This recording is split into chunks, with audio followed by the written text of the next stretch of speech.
3 months ago, I was living in a $4.2 million house in California with my wife and kids. Today, I'm holding a letter that reveals my entire life has been a lie, and the woman who destroyed me might have saved my life without knowing it. My name is Fletcher Morrison, and I'm 47 years old.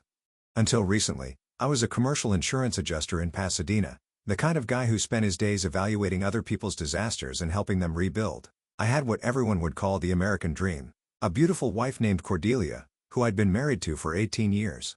Twin kids, Quinlan and Brenna, both 16 and 14, smart as whips and the center of my universe. We lived in this gorgeous house up in the hills, with a view of the entire city spread out below us like a glittering carpet. I thought I knew exactly who I was. Fletcher Morrison, son of Winifred Morrison, a quiet librarian who raised me alone after my father died in a car accident when I was 12. My dad was supposedly just a regular guy, worked construction, died too young, and left my mom to figure out how to raise a son on a librarian's salary. We didn't have much growing up in Ohio, but Mom always made sure I had what I needed. She was the kind of woman who remembered everyone's birthday, who kept photo albums organized by year, who made sure I ate my vegetables and did my homework. Cordelia was my high school sweetheart. We met when I was 17 and she was 16, fell in love the way teenagers do, with everything we had. She was ambitious, beautiful, the kind of woman who could walk into a room and command attention without trying. She went into real estate after college and was damn good at it. We built this life together, brick by brick, year by year. The kids came along, we moved to California for better opportunities, bought the dream house, enrolled Quinlan and Brenna in private schools. Quinlan was our star athlete, 6'2", and built like his grandfather apparently was, though I never really knew my dad well enough to say for sure. He played varsity basketball, at colleges already scouting him as a sophomore. Brenna was the artist in the family, just like my mother had been in her quiet way. She could draw anything, had this way of seeing the world that made you stop and really look at things differently. For 47 years this was my story, this was who I was. Fletcher Morrison, family man, insurance adjuster, former Ohio kid who made good in California. I had no reason to question any of it. Then everything started falling apart. It began about 18 months ago with small things. Cordelia would get phone calls and step outside to take them. She'd come home from work later and later, claiming new clients, bigger deals. She started looking at me differently, like I was a stranger she was trying to figure out. The warmth we'd shared for nearly 2 decades just started cooling, degree by degree, until I felt like I was living with someone who barely tolerated my presence. The kids noticed it too. Quinlan would ask me why Mom seemed angry all the time. Brenna started spending more time in her room, drawing darker pictures, portraits of families that looked broken even when they were smiling. I kept thinking it was a phase, maybe early midlife stuff, maybe work stress. I tried talking to Cordelia, tried planning date nights, tried everything I could think of to reconnect with the woman I'd loved since I was a teenager. Nothing worked. If anything, my efforts seemed to make her more distant, more hostile. Then came the divorce papers. Not just divorce papers, but a full-scale attack on everything I thought I knew about myself. According to Cordelia's lawyer, I was a gambling addict who'd been hiding massive debts. I was financially irresponsible, possibly dangerous, certainly unfit to have custody of our children. They had bank statements showing transactions I'd never made, casino receipts with my signature that I'd never signed, witness statements from people claiming I'd borrowed money and never paid them back. None of it was true. Not a single word. But somehow, they had documentation for all of it. The courtroom was a nightmare. I sat there watching my entire life get dismantled by lawyers who spoke about me like I was some kind of criminal. My own wife, the mother of my children, the woman I'd shared a bed with for 18 years, wouldn't even look at me. When the judge awarded Cordelia everything, the house, primary custody, even my business assets, I felt something break inside my chest. But the worst part came afterward, outside the courthouse. Cordelia walked up to me with this smile I'd never seen before, cold and satisfied. She leaned in close and whispered, "You'll never see Quinlan and Brenna again. I'm moving them to Portland next month and you don't have the money to fight me anymore." That's when I knew this wasn't just a marriage falling apart. This was something else entirely, something calculated and cruel that I couldn't understand. Within 6 weeks, I'd lost my house, my kids, and even my insurance license because of fabricated financial misconduct allegations. I had nowhere to go except back to Ohio, to my mother's house that had been sitting empty since she died 2 years ago. So I loaded what was left of my life into the back of my Honda Civic and drove 1,200 miles to a place I hadn't lived since I was 18 years old. That's where this story really begins. The drive from California to Ohio took me 3 days, and every mile felt like I was traveling backward through time. By the time I pulled into the driveway of my mother's house on Maple Street in Akron, I felt like a ghost returning to haunt his own past. The house looked exactly the same as it had at Mom's funeral 2 years earlier. Small, neat, the kind of 1960s ranch home that defined middle-class America back when that actually meant something. White siding, black shutters, a front porch just big enough for 2 chairs, and a small table where my mother used to sit every evening with her tea and whatever book she was reading from the library.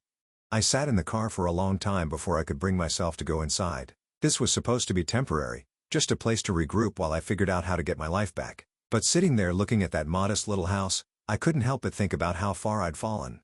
3 months ago I could see downtown Los Angeles from my bedroom window. Now I was looking at Mrs. Patterson's garden gnomes across the street. My mother, Winifred Morrison, had lived in this house for 35 years. She bought it when I was 12, right after my father died, using his life insurance money and what little savings they'd managed to scrape together. It was the kind of purchase that represented hope more than logic. A single mother with a librarian's salary taking on a mortgage because she believed her son deserved a backyard and his own room. Mom was the most quietly strong person I'd ever known. She never remarried after Dad died, never even dated as far as I could tell. She threw herself into raising me and her work at the downtown branch of the Akron Public Library. Every morning she'd make me breakfast and pack my lunch, then walk the 6 blocks to work carrying her own lunch in a brown paper bag. Every evening she'd come home with a stack of books under her arm, some for work, some for pleasure, some because she thought I might like them. She had this way of making our small life feel rich and full. We didn't have money for fancy vacations, so she'd create adventures in our own backyard. We'd set up the tent and camp out under the stars, and she'd tell me stories about constellations while we shared a thermos of hot chocolate. When I got interested in model airplanes, she worked extra hours at the library to buy me kits, then sat with me at the kitchen table helping me paint the tiny details, even though her eyes weren't great. What I remember most about my mother was how she seemed to have this quiet certainty about everything. She always knew exactly how much money we had, exactly when bills needed to be paid, exactly what I needed before I knew I needed it. For a woman who'd been widowed young and left to raise a child alone, she never seemed worried or overwhelmed. She just handled whatever needed handling with this calm competence that made me feel safe in a way I didn't fully appreciate until I became a parent myself. The strange thing was we always seemed to have just enough money. Never plenty, but never the kind of desperate shortage you'd expect from a single mother's librarian salary. When I needed school clothes, there was money for school clothes. When the car broke down, she had it fixed. When I wanted to go to college, she somehow made that happen too, though she never explained exactly how she'd managed to save enough. I asked her about it once, when I was in my 20s, newly married to Cordelia, and starting to understand how expensive life could be. Mom, how did you do it? How did you manage to give me everything I needed on what the library paid you? She just smiled that quiet smile of hers and said, "You find a way when someone you love depends on you. That's what parents do." Now, unlocking the front door and stepping into her house for the first time since the funeral, I could smell her presence everywhere. That mixture of lavender soap and old books that had always meant home to me. The furniture was exactly where she'd left it. Her reading glasses still sat on the end table next to her favorite chair. The last book she'd been reading, a mystery novel about a librarian who solves crimes, lay open on the coffee table with a bookmark still marking her place. Walking through those familiar rooms, I felt the weight of everything I'd lost pressing down on me like a physical thing.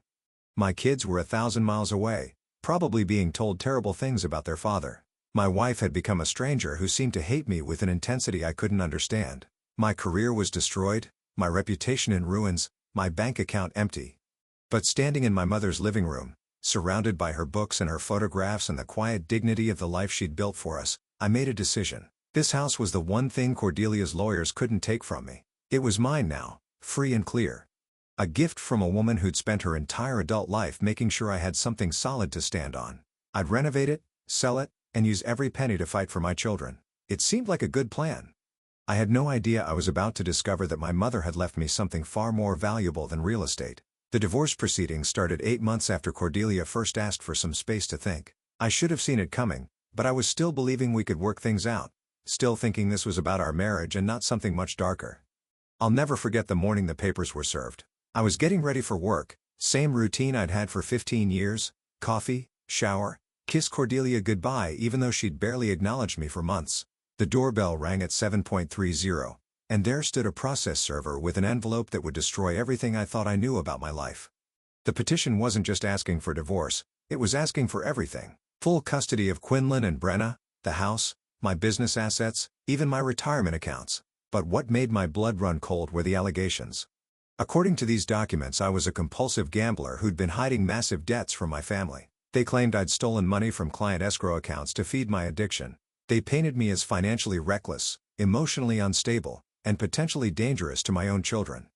None of it was true. I'd maybe bought 5 lottery tickets in my entire life, never set foot in a casino, never even played poker with friends.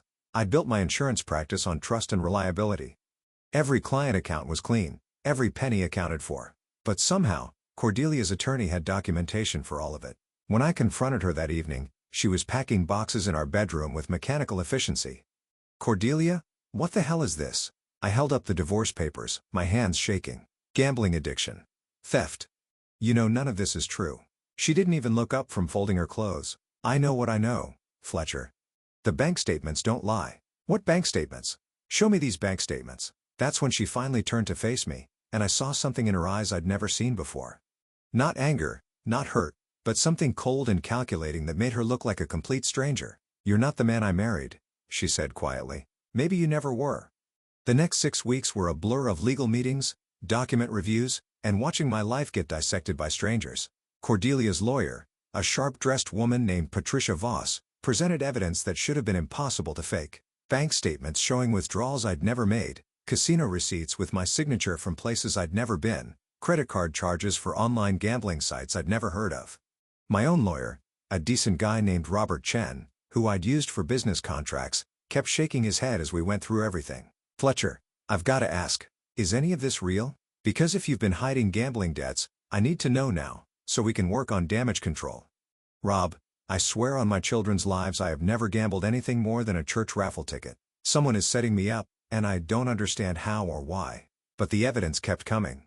Witness statements from claiming I'd borrowed money and never paid them back. A coworker from my office swearing he'd seen me placing bets on my phone during lunch breaks. Even my neighbor, Jerry Holbrook, who I'd had beers with dozens of times, signed an affidavit saying he'd watched me become increasingly erratic and desperate over the past year. The worst part was watching my kids during all of this. Quinlan started avoiding me, spending more time at friends' houses, giving me one-word answers when I tried to talk to him about basketball or school. Brenna would still hug me goodnight, but I could see the confusion in her eyes, the way she was trying to reconcile the father she knew with the man everyone was saying I was. The custody evaluation was humiliating. A court-appointed psychologist named Dr. Martinez spent 3 hours asking me questions about my mental health, my relationship with my children, my financial habits. She was professional, but distant, and I could tell she'd already read all of Cordelia's accusations before I walked into her office. "Mr. Morrison, addiction often involves denial. Many gambling addicts become very skilled at hiding their behavior from family members." "Doctor, I understand that, but I'm not in denial because I'm not an addict. I'm telling you the truth." She made notes and said she'd include my statements in her report. The final hearing was scheduled for a Tuesday in November. I drove to the courthouse that morning knowing I was probably going to lose my children, but still hoping that somehow the truth would come out, that someone would see through whatever game was being played. The courtroom was sterile and cold, nothing like the dramatic legal scenes you see in movies. Judge Patricia Winters was a woman in her 60s who looked like she'd seen every kind of family destruction imaginable and had long since stopped being surprised by any of it. Cordelia's lawyer presented her case with surgical precision, bank records, witness statements, expert testimony about gambling addiction and its impact on families. She painted a picture of a man who'd been living a double life, whose addiction had escalated to the point where he was stealing from clients and lying to everyone who trusted him. My lawyer did his best with what we had, which was basically my word against a mountain of documentation. He pointed out inconsistencies in some of the witness statements, questioned the timing of certain financial transactions, argued that the evidence was circumstantial. It wasn't enough. Judge Winters awarded Cordelia primary custody, the house, and most of our assets. I was granted supervised visitation every other weekend, pending completion of a gambling addiction treatment program and financial counseling. As we walked out of the courthouse, Cordelia caught up to me in the parking lot. She was smiling, actually smiling, as she delivered the final blow. "You'll never see Quinlan and Brenna again. I'm moving them to Portland next month and you don't have the money to fight me anymore." That night, I sat in my empty apartment and tried to figure out how my life had become unrecognizable in less than a year. Living in my mother's house was like stepping into a time capsule. Everything was exactly as she'd left it when she died 2 years ago. Her coffee mug still sat in the dish drainer by the kitchen sink. Her reading glasses lay folded on the end table next to her favorite armchair. Even her slippers were still positioned neatly beside her bed, as if she'd just stepped out for a moment and would be back any minute. The first few weeks, I barely left the living room couch. I'd wake up every morning thinking maybe this was all some terrible nightmare, that I'd open my eyes and be back in my California bedroom with Cordelia sleeping beside me and the sound of the kids getting ready for school down the hall. But every morning, I'd see the water stain on Mom's ceiling and remember that my old life was gone, probably forever. Depression hit me like a physical weight.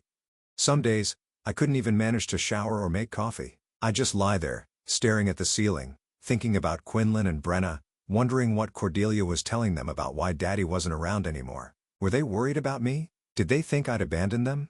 Did they believe the lies about gambling and stealing? But after about a month of feeling sorry for myself, something inside me snapped.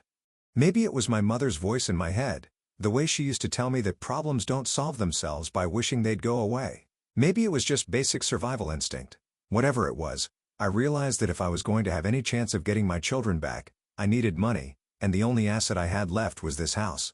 The place needed work. Mom had done her best to maintain it over the years, but she was in her 70s when she died, and some things had been sliding. The kitchen cabinets needed refinishing, the bathroom needed updating, and the whole place could use fresh paint throughout.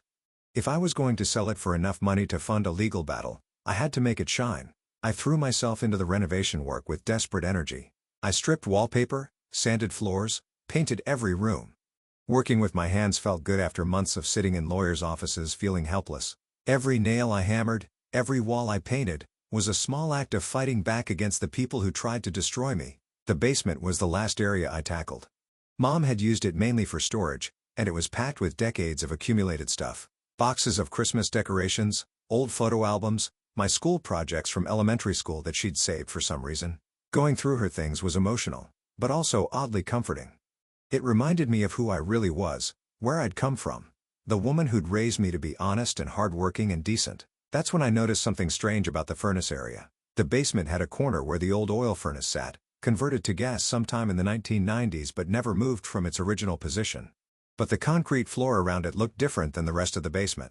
There were scratch marks that looked recent, and when I knelt down to examine them more closely, I could see that dust had settled in patterns that didn't quite make sense. It looked like the furnace had been moved, and recently. That was impossible. Mom had been dead for 2 years, and before that, she'd been too frail to move anything heavier than a book. The furnace had to weigh several hundred pounds. There was no way she could have moved it by herself, and I couldn't think of any reason why she would have wanted to. But the evidence was right there in front of me. The scratches in the concrete, the dust patterns, even some scuff marks on the furnace itself that looked fresh. I spent the better part of an afternoon figuring out how to move that thing. I had to disconnect the gas line, which scared the hell out of me, and use a furniture dolly and a lot of leverage to shift it about 3 feet from the wall. My back was screaming by the time I managed it, but it was worth it. Behind the furnace, set into the concrete wall at about shoulder height, was a small safe I'd never known existed. It was one of those old-fashioned combination safes, maybe 18 inches square, painted the same gray as the basement wall so it would blend in. The metal was worn smooth in places, like it had been opened many times over many years. There was no brand name visible, nothing to indicate how old it was or where it had come from. I stared at that safe for probably the 20 minutes, my mind racing. How long had it been there? Why had my mother never mentioned it? What was inside it that was important enough to hide behind a furnace? The combination lock had numbers from 0 to 99. That meant 10,000 possible combinations which could take forever to crack. But as I stood there looking at it, something my mother used to do came back to me. Every year, on my birthday, March 15th, she'd call me at exactly 7:23 in the morning. Not 7:30, not 7:15, but 7:23 on the dot. She'd always said it was because that was the exact time I was born, and she wanted to celebrate the precise moment I came into the world. March 15th, 1977, March 15th, 1977. My hands were shaking as I turned the dial, right to 03, left to 15, right to 77. For a moment, nothing happened. Then I heard a soft click, and the heavy door swung open. What I found inside changed everything I thought I knew about my life. The safe was deeper than it looked from the outside, and it was packed full. The first thing I saw was money, more cash than I'd ever seen in one place. Stacks of $100 bills bound with rubber bands, some of them old and yellowed, others crisp and new. My hands trembled as I pulled them out, counting as I went. $847,000, to be exact. Beneath the money were documents. Multiple driver's licenses, all with my mother's photograph but different names. Isabella Reyes from New Mexico, Maria Santos from Arizona, Catherine Walsh from Nevada. The photos showed my mother at different ages, but it was definitely her. Younger versions of the quiet librarian who'd raised me, but with something harder in her eyes. Something watchful that I'd never noticed when she was alive. There were social security cards to match the licenses, birth certificates, even a passport for Isabella Reyes dated 1988. All of them looked completely authentic, not like forgeries, but like official government documents. My mother, Winifred Morrison, had apparently been living under multiple identities for decades. At the very bottom of the safe was a sealed envelope with my name written on it in my mother's careful handwriting. My real name, not some alias, just Fletcher in the script I'd seen, on birthday cards and grocery lists my entire life. I sat down hard on the basement floor and tore open the envelope. Inside were 3 pages of my mother's handwriting, and the first line made my blood freeze in my veins. My dearest Fletcher, if you're reading this, they finally found you, and I'm no longer here to protect you. The letter went on to destroy everything I'd believed about my life. Your real name is Fletcher Castellano. Your father didn't die in a car accident when you were 12. His name was Vincent Castellano, and he was murdered by the Torino crime family in Chicago on September 18, 1989.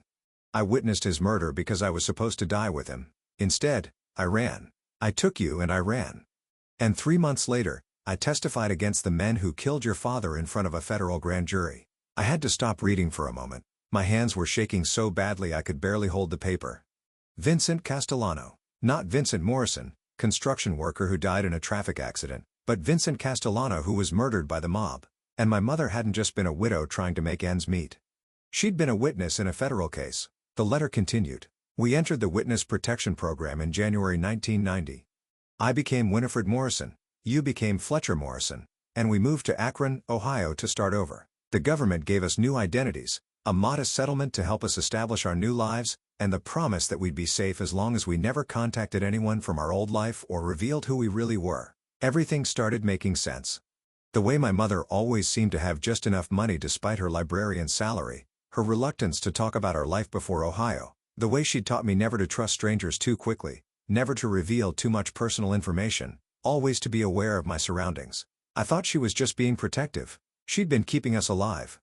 The money in this safe is what remains of our government settlement, plus money I saved over the years by living carefully. But Fletcher, there's something else you need to know. Something I discovered too late to warn you properly. My heart was pounding so hard I could hear it in my ears.